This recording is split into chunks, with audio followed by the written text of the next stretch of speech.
तेलंगाना में आपाशी मंसूबों और कृष्णा नदी के पानी पर सियासी तनाज़ा मजीद शिद्दत इख्तियार कर गया। साबिक वजीर और बीआरएस रुकन असम्बली जगदीश रेड्डी ने चंद्रबाबू नायडू और रेवंत रेड्डी पर शदीद तनकीद की। उन्होंने सवाल उठाया कि मरकजी हुकूमत से इजाज़त हासिल करने वाले तेलंगाना के मंसूबों का GRMB जायज़ा आखिर किस इख्तियार के तहत ले रहा है। जगदीश रेड्डी ने इल्ज़ाम लगाया है कि चंद्रबाबू तेलंगाना के मंसूबों की मंजूरी मनसूख कराने की कोशिश कर रहे हैं, जबकि रेवंत रेड्डी खामोश हैं। उन्होंने ये भी इल्ज़ाम लगाया कि आंध्र प्रदेश कृष्णा नदी से तेलंगाना के हिस्से का पानी मुख्तस मकदार से ज़्यादा मुंतकिल कर रहा और हुकूमत से तेलंगाना के आबी हकूक़ के तहफ़्फ़ुज़ का मुतालबा किया। ఎందుకు లొంగిపోతున్నారు?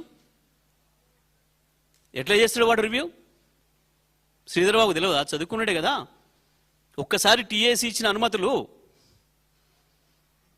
కేంద్ర ప్రభుత్వం మంత్రుల సంతకాలతో వచ్చిన అనుమతులు, ఆ ప్రాజెక్టుల పైన వాళ్ళ ఆఫీసర్ అటెండర్ గాని స్థాయిడు వీడు GRMB వాడికి రివ్యూ పెట్టే శక్తి ఎక్కడిది? అడిగిన చంద్రబాబు ద్రోహాన్ని ఎండగట్టొద్దా నువ్వు? ఎందుకు మాట్లాడతలేదు కాంగ్రెస్? చంద్రబాబు చేస్తున్న ద్రోహం మీద ఎందుకు కాంగ్రెస్ మాట్లాడతలేదు? రేవంత్ రెడ్డిని చూసి ఈ శ్రీధర్ బాబులు వీళ్ళు ఎందుకు లాగు తడుపుకుంటున్నారు? వెంకరెడ్లు, శ్రీధర్ బాబులు, పొన్నం ప్రభాకర్లు,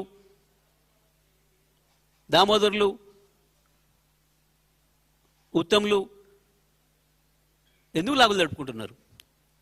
ఆయనకంటే అవినీతి భయం ఉండొచ్చు. ఈడీలు వస్తాయో, ఐటీలు వస్తాయో, సిబిఐలు వస్తాయో అని. మీరెందుకు భయపడుతున్నారు?